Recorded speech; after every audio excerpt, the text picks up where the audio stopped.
Ma'am मैं कामाख्या का experience थोड़ा सा और जानना चाहूँगा कि वहाँ पे जितने भी तांत्रिक आते हैं तो क्या सबके पास अपने अपनी कुछ ना कुछ सिद्धि होती है या फिर वहाँ पे सिद्धि को चोरी भी करके ले जाते हैं? अच्छा लेट सपोज किसी की पुनर्जन्म की सिद्धियाँ हों जी। तो इस जन्म में वो इन्वोक कर सकता है वो सेम चीज़? तो एवरीथिंग इज प्री डिसाइडेड, सारी चीज़ें प्री डिसाइडेड है। गुरु आपके जीवन में आते हैं, वो देखो वो हमारा सब जानते हैं, वो हमारा पास्ट भी जानते हैं, वो हमारा फ्यूचर भी जानते हैं, वो ये भी जानते हैं हम कितने बर्थ से ट्रैवल करते आए हैं, वो ये भी जानते हैं हमें कितने बर्थ अभी आगे और ट्रैवल करना है। आज के टाइम पे ऐसे गुरु होते हैं मैम जो बिल्कुल बता होते- देंगे आपको exact? बिल्कुल होते हैं जी, बहुत होते हैं। तो नियति ने, प्रकृति ने डिसाइड किया हुआ है आप कब पहुंचेंगे, कहाँ पहुंचेंगे, किस समय पहुंचेंगे। ना उससे एक क्षण आप लेट पहुंचते हैं, ना उससे एक क्षण पहले आप पहुंचते हैं। नहीं ये चीज़ मैंने फील करी है मैम। अगर आप कभी बीच के पास जाओ तो आप रिलैक्स हो जाते हो, आप कभी माउंटेन्स पे जाओ तो आप चार्ज हो जाते हो। वहाँ पे शिव और शक्ति की एनर्जी है, और जब आप बीचेस के पास जाते हो वहाँ पे भगवान विष्णु की एनर्जी है।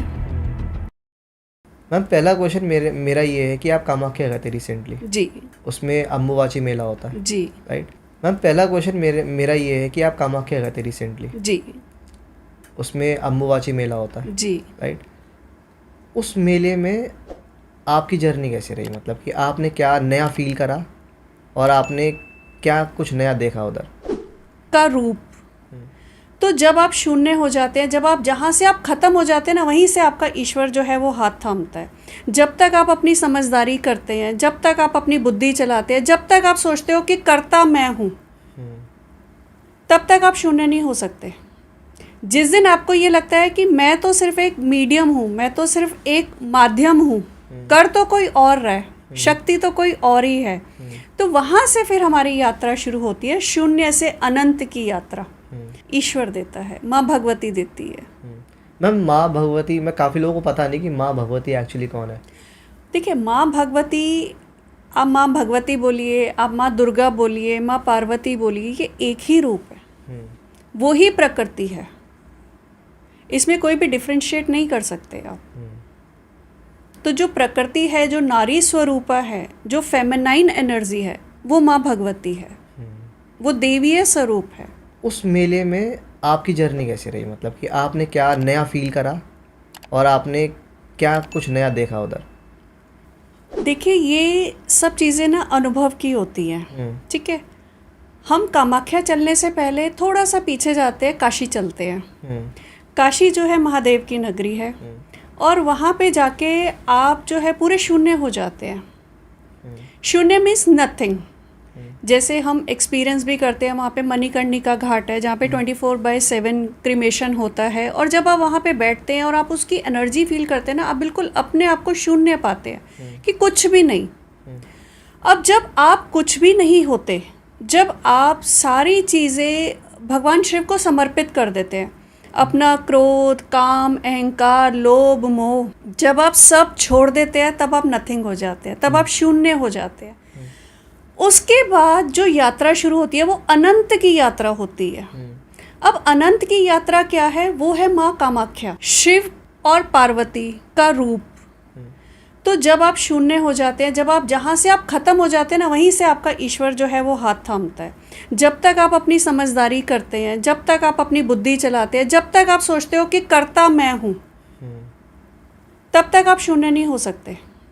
जिस दिन आपको ये लगता है कि मैं तो सिर्फ एक मीडियम हूँ, मैं तो सिर्फ एक माध्यम हूँ, कर तो कोई और रहा है, शक्ति तो कोई और ही है, तो वहाँ से फिर हमारी यात्रा शुरू होती है, शून्य से अनंत की यात्रा।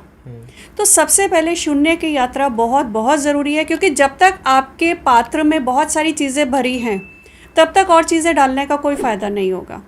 आपका पात्र गंदा है, मैला है, झूठा है, तो उसमें आप कैसे प्योर चीज़ें डाल सकते हैं ना। जब तक वो साफ़ नहीं होगा, उसकी धुलाई, उसकी सफाई नहीं होगी, तब तक उसमें हम नई चीज़ नहीं डाल सकते। तो काशी वो आपका पात्र जो है ना, वो बिल्कुल साफ़ कर देता है। उसके बाद जो अनंत की यात्रा शुरू होती है वो होती है माँ कामाख्या से। माँ कामाख्या, जैसे सबको पता है कि अम्बुबाची पर्व होता है, और वहाँ जो है माँ योनि के रूप में विद्यमान है। माँ की योनि गिरी थी वहाँ पे। वो एक ऐसा स्थान है जहाँ पे एक बीज जब डलता है तो माँ उसको अपने गर्भ में धारण करती है। अगर एक सिंपल वे में भी हम समझे जब कोई हस्बैंड वाइफ होते हैं, सेक्सुअली इन्वॉल्व होते हैं, बीज आता है, तभी तो एक नया जीव का जन्म होता है। सही बात। या प्रकृति में भी जब आप खेत में किसी पार्क में कोई बीज डालते हैं, तभी तो वो फलदार वृक्ष आता है। तो बीज एक से जब वो पेड़ बनता है तो उसमें से ही कितने बीज निकलते हैं।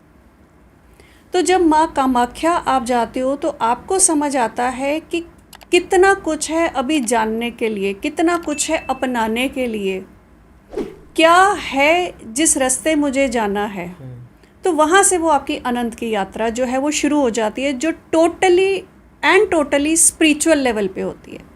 वो धार्मिकता नहीं है, वो अध्यात्म का रास्ता है, वो आध्यात्मिक आपकी यात्रा होती है। और जब आध्यात्मिक यात्रा होती है तब आप एक नेक्स्ट लेवल के आप बन जाते हो। आपका सब कॉन्शियस माइंड एक्टिव हो जाता है, क्योंकि कॉन्शियसनेस जब तक आपके पास है आप अपना दिमाग लगाते रहते हैं कि ऐसे हो रहा है, ये क्यों हो रहा है, ये वैसे क्यों है, ये ऐसे क्यों है।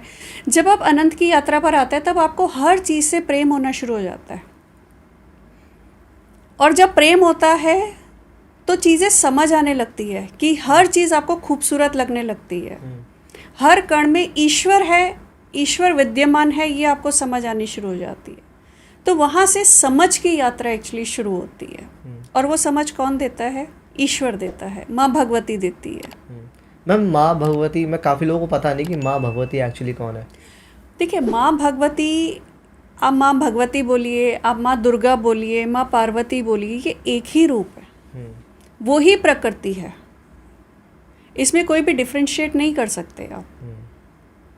तो जो प्रकृति है, जो नारी स्वरूपा है, जो फेमिनाइन एनर्जी है, वो माँ भगवती है, वो देवीय स्वरूप है। मैं कामाख्या का एक्सपीरियंस थोड़ा सा और जानना चाहूँगा कि वहाँ पे जितने भी तांत्रिक आते हैं, जी, particularly all over the globe आते हैं, राइट जी।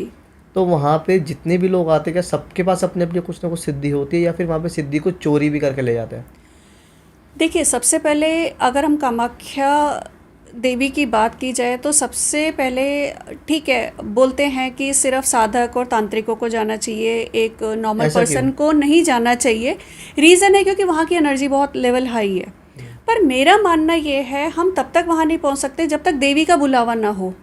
तो who I am to decide कि ये एक लेमन है, ये एक आम पर्सन है और कामाख्या में आके इसने भीड़ इकट्ठी कर दी है, जो अभी थोड़ा बहुत आया कि भाई रील्स में आ रहा है कि ये सबके लिए नहीं है, सबके लिए नहीं है।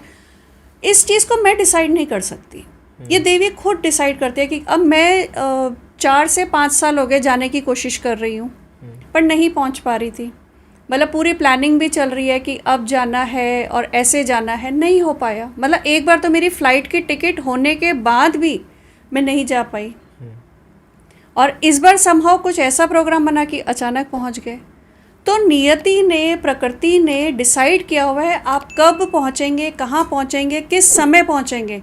ना उससे एक क्षण आप लेट पहुंचते हैं, ना उससे एक क्षण पहले आप पहुंचते हैं। तो एवरीथिंग इज़ प्री डिसाइडेड, सारी चीज़ें प्री डिसाइडेड है। और जो वहाँ पर आ रहे हैं, हमें लग रहा है ये तांत्रिक है, ये सिद्ध पुरुष है और ये एक नॉर्मल पर्सन है जो अपने घर से ऐसे ही आ गया। ऐसे ही नहीं आया। आपको क्या पता उसके पुनर्जन्म की सिद्धियाँ कितनी हैं, उसको खुद भी नहीं पता। अच्छा, लेट सपोज किसी की पुनर्जन्म की सिद्धियाँ हों, जी, तो इस जन्म में वो इन्वोक कर सकता है वो सेम चीज़? जहाँ पे भी आपकी सिद्धि पास बर्थ में कंप्लीट हुई और आपकी देह छूट गई, नेक्स्ट बर्थ में वो आगे बढ़ जाती है। अब ये पता कैसे चलता है? हाँ। हमें तो नहीं पता, ये हमें हमारे गुरु को पता लगता है। छोटा सा हम एक सिंपल सा टॉपिक लेते हैं, एस्ट्रोलॉजी। अब एस्ट्रोलॉजी में 100 स्टूडेंट बैठा हुआ, टीचर एक ही है। अब किसी को तो बहुत जल्दी समझ आ रहा है, जबकि स्टार्ट उसने भी बिगनिंग से किया रहा है। सारे बिगनर बैठे हैं, किसी को कुछ नहीं पता, कोई ग्रह नहीं पता, कोई नक्षत्र नहीं पता, कुछ नहीं। लेकिन कोई उसमें बहुत अच्छा कर जाता है, किसी को 3-4 एस्ट्रोलॉजर बदलने पड़ जाते हैं कि अभी इसका समझ नहीं है, अब मुझे चेंज करना है। तो ये पास्ट में जो जहाँ पे सीख के आता है वो उतना जल्दी वो उस चीज़ को ग्रैब कर लेता है। सिद्धियों की भी अगर हम बात करें, जब आपको गुरु आपके जीवन में आते हैं, वो देखो वो हमारा सब जानते हैं, वो हमारा पास्ट भी जानते हैं, वो हमारा फ्यूचर भी जानते हैं, वो ये भी जानते हैं हम कितने बर्थ से ट्रैवल करते आए हैं, वो ये भी जानते हैं हमें कितने बर्थ अभी आगे और ट्रैवल करना है। आज के टाइम पे ऐसे गुरु होते हैं मैम? बिल्कुल, जो बता देंगे आपको exact? बिल्कुल होते हैं जी, बहुत होते हैं। वो बात अलग है कि हम हमारी वाइब्रेशन क्या है या हम किस फ्रीक्वेंसी पे फ्रीक्वेंट कर रहे हैं, सब कुछ हमारी आँखों के सामने है। बस एक पर्दा है जो डला हुआ है। जिस दिन हम उस काबिल पहुंच जाते हैं वो पर्दा उड़ जाता है और समझ आता है अच्छा ये था। तो आज भी वो सिद्ध पुरुष, सिद्ध ज्ञानी, सिद्ध गुरु सब कुछ इसी धरती पर अच्छा है। मैं अगर उनकी बात करता हूँ तो मोस्ट प्रोबेबली काफ़ी लोग ये बोलते हैं कि वो सब हिमालय के साइड रहते हैं। मेरा क्वेश्चन यहाँ पे दो है। पहला क्वेश्चन ये कि वो हिमालय के साइड ही क्यों रहते हैं? माँ पार्वती जी हिमालय जी की पुत्री है, तो वो उनका स्थान है जहाँ पे उन्होंने जन्म लिया। तो हिमालय जो है वो पावर हाउस है। जैसे आपको अगर फ़ोन चार्ज करना हो, आप कितनी देर चार्ज करोगे, उसके बाद एक आप पावर बैकअप लेके चलते हो, ठीक है। तो हिमालय जो है वो पावर बैकअप का काम करता है कि हम वहाँ जाते हैं, साधना करते हैं। डिपेंड करता है किसकी साधना कौन कितने दिन करता है। कुछ महीनों करते हैं, कुछ सालों करते हैं, कुछ दिनों में करके वापस नीचे आ जाते हैं और फिर वो अपनी साधना को यूज़ करते हैं, उस चीज़ को आगे बढ़ाते हैं, लोगों का कल्याण करते हैं, फिर वापस वो जाते हैं अपना चार्ज होने।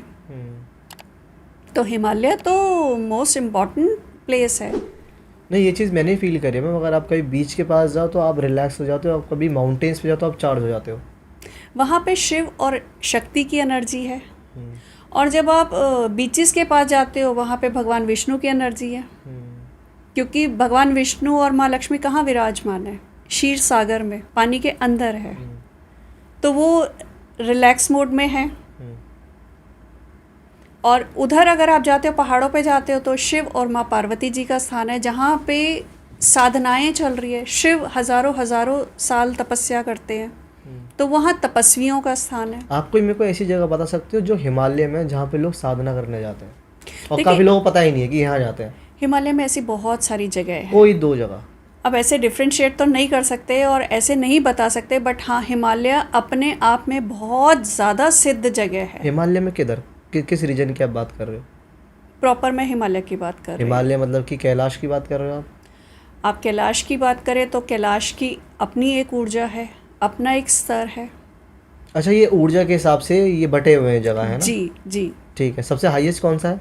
आपकी एनर्जी को एक लिफ्ट मिल जाता है, वो आपका हायर पॉइंट होता है। अच्छा, अगर लेट सपोज कि कोई इंसान गया और वो जो एक्चुअल में कैपेसिटी है उसकी, वो उससे भी हायर जगह पे चला गया जी, तो क्या वहाँ पे उसको कुछ अलग फील होगा, नहीं होगा? क्या फील होगा एग्जैक्टली? देखिए सबसे पहले अगर वो अपनी ऊर्जा से आगे चला जाता है, पहली बात तो ये प्रैक्टिकली पॉसिबल नहीं होती। अच्छा, ये कॉलिंग होती है, स्पिरिचुअल कॉलिंग होती है। एग्जैक्टली जैसे जैसे आपकी स्पिरिचुअल कॉलिंग आती है, जैसे जैसे आप ऊपर के एल्टीट्यूड्स पे जाते हैं, ऑक्सीजन लेवल कम होता है, ठीक है। अब आप अगर यंग है तो बिना ऑक्सीजन सिलेंडर के भी आप चले जाएंगे, लेकिन अगर आप थोड़े वृद्ध हैं या आपकी थोड़ी सी उम्र हो रही है तो आपको ऑक्सीजन सिलेंडर लेना पड़ेगा, और अगर आप प्रॉपर वृद्ध है तो आप वहाँ तक नहीं जा पाते। तो ऐसे ही ऊर्जा का स्तर होता है। जैसे जैसे आपकी ऊर्जा बढ़ने लगती है, आपको वो स्थान अपने आप कॉल करता है, और जैसे जैसे कॉलिंग आती है और आप स्पिरिचुअल पाथ पर होते हो, आप ऑटोमेटिकली पहुंचना शुरू हो जाते हो। अच्छा मैम, कॉलिंग को लेकर काफ़ी सारे लोग हैं बहुत डिफरेंट ओपिनियन बना रखे हैं।